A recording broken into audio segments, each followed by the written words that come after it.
ek het besluit ons gaan vanmiddag 'n restaurant ete eet. Ek gaan vir ons eieringe bak. Ek het 2 eie wat ek gaan in skywe sny en dan uitmekaar uithaal die skyfies en dan gaan ek dit in melk laat lê vir so 'n uur. Dit in die yskas sit in melk dat dit net vir so 'n uur lê. Binneste stukkie los ek sommer maar so aan mekaar.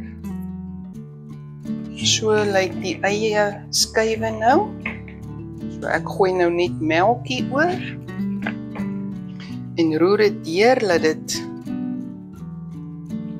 so omtrent 'n koppie melk vir die 2 eie en dan laat al die eie net melk kry.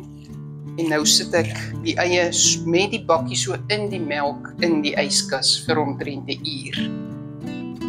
Vir my eieringe het ek 2 koppies koekmeel, 2 teelepels sout, 2 teelepels hoenderspeserye. Dis 'n snaakse spesery want hy gee vir baie goed 'n lekker smaak. Mens kan dit oor die chippies of enige iets ook gooi. 1 teelepel aromat en dan het ek 'n half koppie van hierdie Southern Coating, die gewone original. Die ander goed het brandgoed en goed in en dis nie vir ons so lekker nie, maar dis soos of hy 'n vorm van 'n deegie maak om die eiering.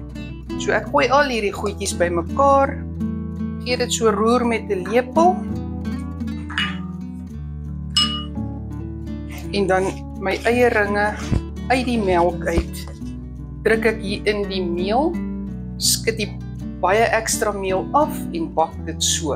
En dan het ek 'n eiering.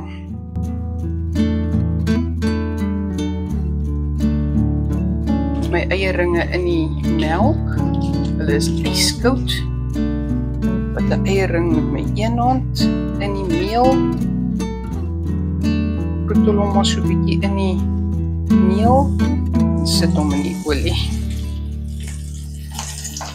Die olie moet nie te warm wees nie.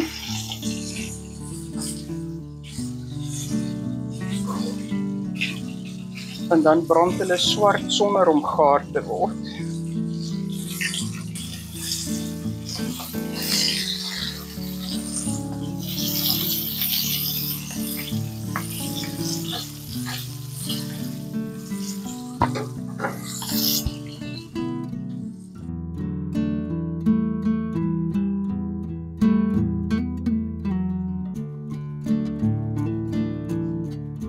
Ons gaan nou eers begin om ons chippies en ons vleis gaar te maak.